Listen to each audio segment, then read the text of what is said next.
Hi, I'm Barbara Persing, fourth of Fourth and Sixth Designs, and this video today is all about Solstice, our newest block of the month pattern. What this video is going to show today is the edge coloring applique technique on my long arm. We're going to show you the threads that we used from Aurifil, the batting that we recommended from Quilter's Dream Batting, the machine that I'm using, and also the textures that I put on the quilt to add life to the quilt. The machine I'll be using today is an A1 Elite. I've had my machine for 10 years now and I love it. I also will be running the machine during the whole video in cruise mode. There will be no stitch regulator used, so you might notice that the sound of the stitching is consistent, and that's my preferred way to quilt. The batting I'm using today is Quilter's Dream Wool. The reason we're using Dream Wool is because it creates a lot of texture, and this quilt, because of the snow and the sky and the backgrounds, you'll get a lot of bang for your buck. So you're going to see a lot of texture because we use Quilter's Dream Wool compared to Quilter's Dream Cotton, which would be a little bit flatter.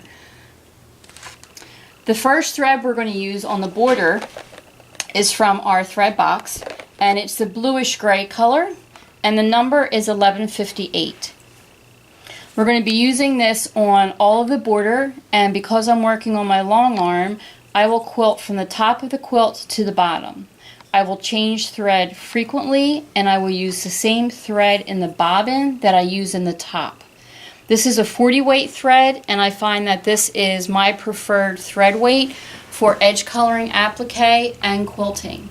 So when you get one of the boxes from Aurifil for this project, all of the thread in the box will be Aurifil 40 weight.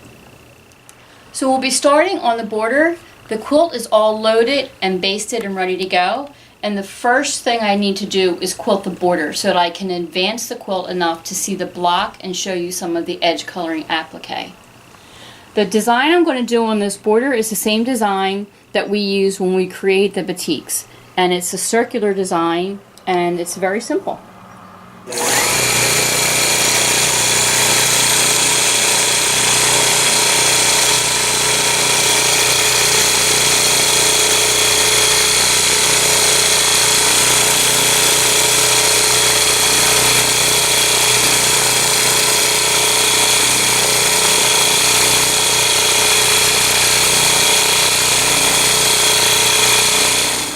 The border is finished across the top, and I wanted to give you an idea of how you can choose how much density it is that you would like to have in your quilting.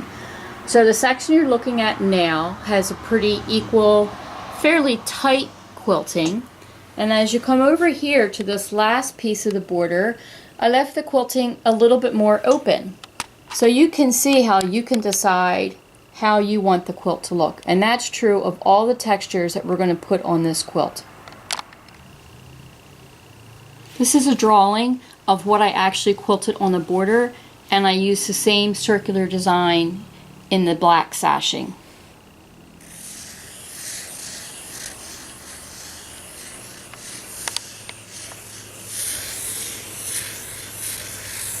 And as you can see, there really is no way to screw it up. You can use larger, more open circles mixed with small circles.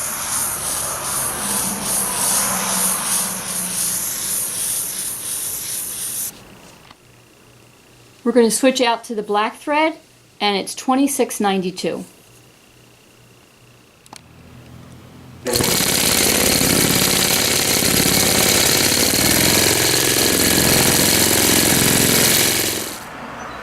This is the small black sashing, and we use the same quilting texture as we used in the border. We switched over to the black thread and the black bobbin, just use smaller circles.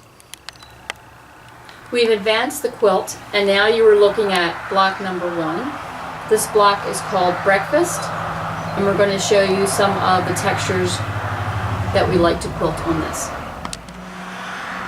Since I have the black thread in, I'm going to start the edge coloring applique on these black trees.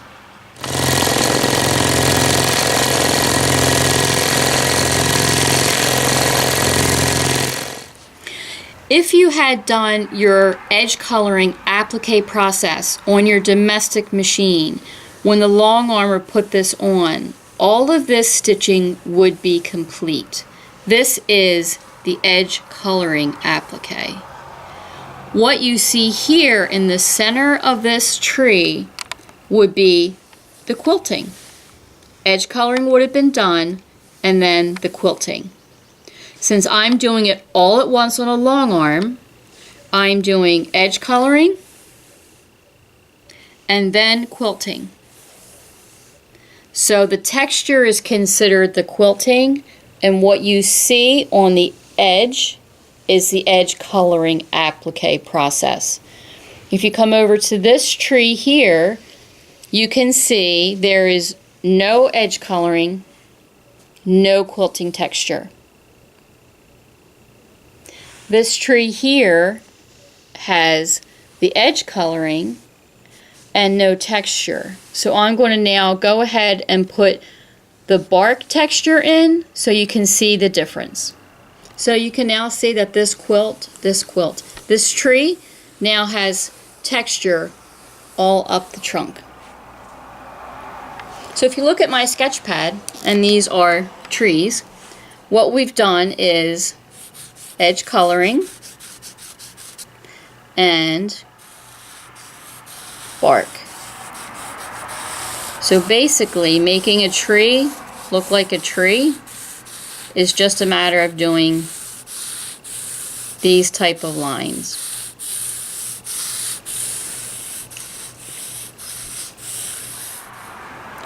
So any place on this particular quilt where you might see wood and you want to do a wood texture, this is the same texture I used on everything. So it was used on the trees that have the birdhouse in it. It was used on the chair block. Any place that there's wood, you can use this type of texture. So we're going to change the thread color again now that we're going to do the sky. And when choosing a thread color, I always like to use the color that matches the closest. These were two of the grays that come in the thread box. And the color that I thought was best for the sky area would be the dark gray. The number is 2630. And you're going to use this anywhere you see this particular fabric used in the quilt. This is the texture I used on all the sky area of the quilt. The sky was really pictured as pine trees covered in snow. So I just use a very simple, long, meandering type of stippling.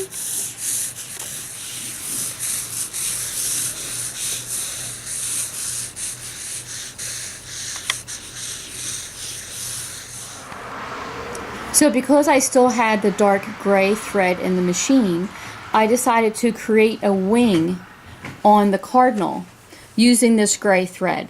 Now this is obviously optional. If you had done all the feathering with the red, that would be fine. But the cardinal tends to have these light gray or dark gray feathers in the wintertime. So I added that. We're going to change thread color and finish up the cardinal, and this color is 2260. So now the cardinal is all complete. I've done the edge coloring all around the outside and then created just some texture following the kind of the curve of his body. And you can see up here I put a couple of little threads that went above the fabric. And that's all part of the edge coloring. So I'd like to talk to you a little bit about thread and the colors that you choose and how one is not correct versus the other being wrong, if that makes any sense. It's a personal preference sometimes, or it's the lighting in your studio, how you personally see it. So in this top block, I've done two different thread colors on the same fabric. Let's look at the golds. These are the two golds that come in your box. This is number 2335. Number $29.75. Now, depending on the lighting in your studio or how you like things to look, you may choose this to do the edge coloring on your beak,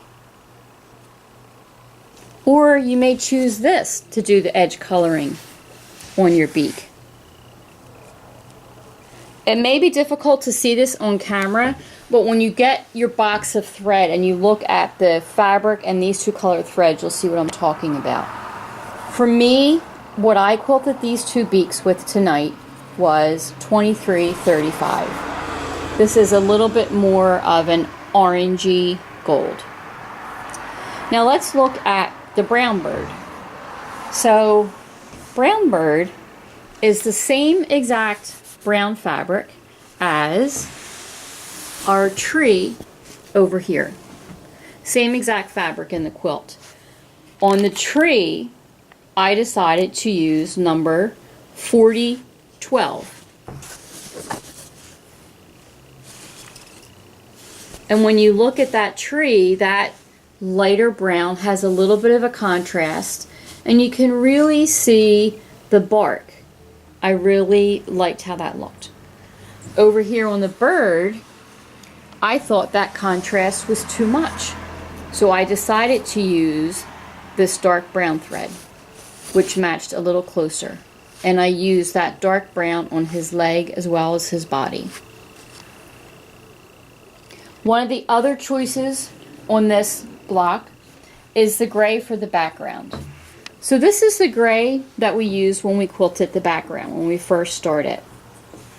This is your other gray option. So on Mr. Brown Bird, his body, this is the same fabric as here, but I wanted this to look lighter and not darker, so I chose the lighter gray.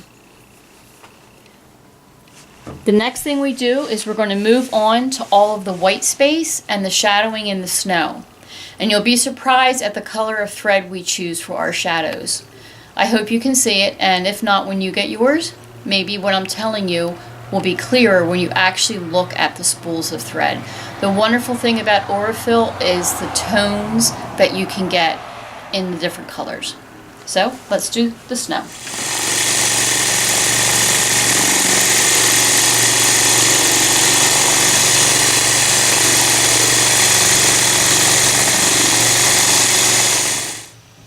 So we're finished quilting some of the white, and I wanted to show you the three colors that will be used.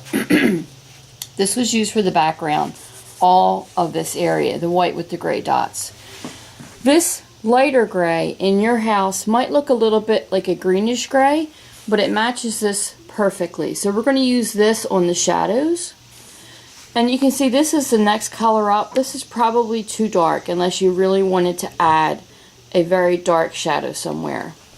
So I'm going to take this away. I've worked with the white, and even though this is a shadowy area, I did my edge coloring with the white. Then I'm going to go back with this lighter gray and do some texture in that area to make it look a little darker. So the same green gray, which is number 6726, I'm going to use that for the shadow under the bird and to give texture into the other shadows. We're going to turn the light off so you can really see how the quilting looks in the snow. And remember, there is no wrong way to do this. Your snow can look however you want it to look. It's just about adding some movement. The little seeds here are little slivers of fabric, and then I just quilt it with the dark brown on top. And that's the little bird seeds that the birds were sitting there having, since this block is called breakfast. This is the what I call dirty snow, and the quilting on here is the darker green gray thread, and I kind of just mimic the way the fabric is. It's just for texture. So to sum up what we did today, I introduced you to my long arm machine, which was my A1. We talked about the Aurifil thread and the thread box and all the colors that we're going to use in the project. We talked about the batting because you want to use a wool batting. We showed you the first block and all the fabrics from Island Boutique. And we also showed you a little bit of edge coloring applique as I did it with my long arm. But remember, if you're working on a domestic machine, you would have done all of your edge coloring applique on your domestic machine before the quilt got put together.